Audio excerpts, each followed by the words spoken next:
Hi, and welcome to a very special episode of This Day and Age. I'm your host, Phil Tower, and we're doing something quite a bit different in this episode. We're doing a special episode with some bonus content from a previous This Day and Age episode about a journey with grief. So, a little bit of background here. In late June, we had the privilege of speaking with Heidi VanSledright, who was gracious enough to share her very personal journey with grief. Now, this was right after she had lost both of her parents in a short period of time.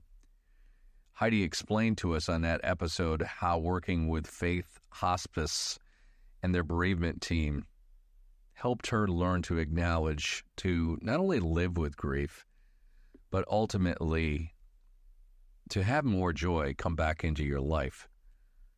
For her, she said it was significant. So as a part of that journey, Heidi shared with us about how writing was an outlet for her. It was a way for her to put her feelings down on paper and help with the healing process. Heidi specifically talked about some letters that she had written to grief as a way of coping, both being open and honest about what she was experiencing about her new, unwelcome travel companion, that, of course, being grief. So we wanted to share with you this special bonus episode of This Day and Age, where we are going to bring those letters to you, in Heidi's own voice. The hope is that as you hear these very raw, honest thoughts from Heidi, you yourself can find ways to both accept and live with grief while also finding new hope and joy again, as Heidi did. So Heidi's first letter, which you're about to hear, was written after she had already said goodbye to her mom. And then a little over a month later, Heidi lost her father. So I'd like to read to you my first letter to grief. And just to explain, this is very raw and honest and open. Dear grief, we've met before, and now we meet again. I anticipated your return, and I thought I would be ready, but I was wrong. Now I must face the reality, a journey with you as my traveling companion. Usually when I embark on a journey, I choose to spend time with people I like, people whose company I enjoy. It is not the case with you. I don't enjoy your company. You are draining, both physically and emotionally. Quite frankly, you have been lurking for 3 months, feeling your presence intensely the last 6 weeks, and you can go now. You irritate me, you frustrate me, and you are not welcome here. The problem is, I have to go on this journey with you. There is no way around it. I have to go through it, and I have to go through it with you.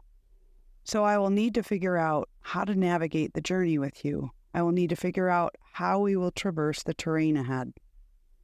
Carrying you will be tiring. You are a heavy load, and I would prefer not to carry you. There is no backpack or luggage that I can pack you in to make it easier. It will be better to just have you alongside me, and we will walk the journey together. I may not take your hand or embrace you in the beginning, so please be patient with me as I learn to walk with you. You set a pace that I am unfamiliar with and at times feel it very difficult to keep up with. You will need to tell me what you need along the way. I haven't journeyed with grief like you before, so you will need to guide me and tell me what you need, what we need to do. We have people we can ask for guidance along the way when we get lost. We will pray continuously on our journey. I prefer to have a plan when going on a journey, but I am beginning to understand that you do not plan ahead. You just arrive.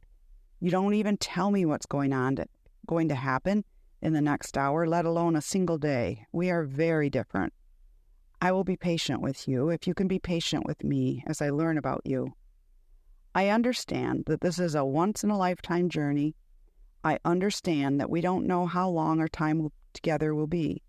Perhaps when we part ways after this journey, you will visit again.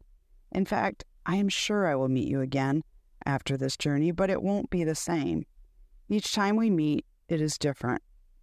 I will journey with grief and hold on to the knowledge that I have hope.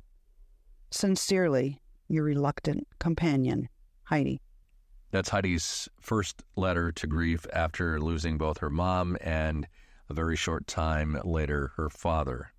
So in this next letter, you're going to hear Heidi in her own voice again, sharing her feelings, and hearing those feelings shift from anger and being quite upset, as you can imagine, and frustrated, to inviting a new travel companion to join her and grief along this journey of joy.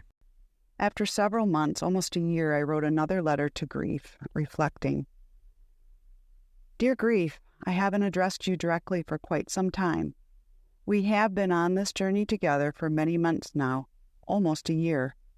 I have adjusted to having you as my companion, but lately I have become aware of the desire for a new companion, Joy. We have met Joy along our journey, but only in fleeting moments. Now the time has come that Joy wants to be a permanent part of this journey. I know I have given you most of my attention these past months, and I don't want you to feel forgotten. I want to reassure you that I will always carry you along with me because I am missing two people I love dearly.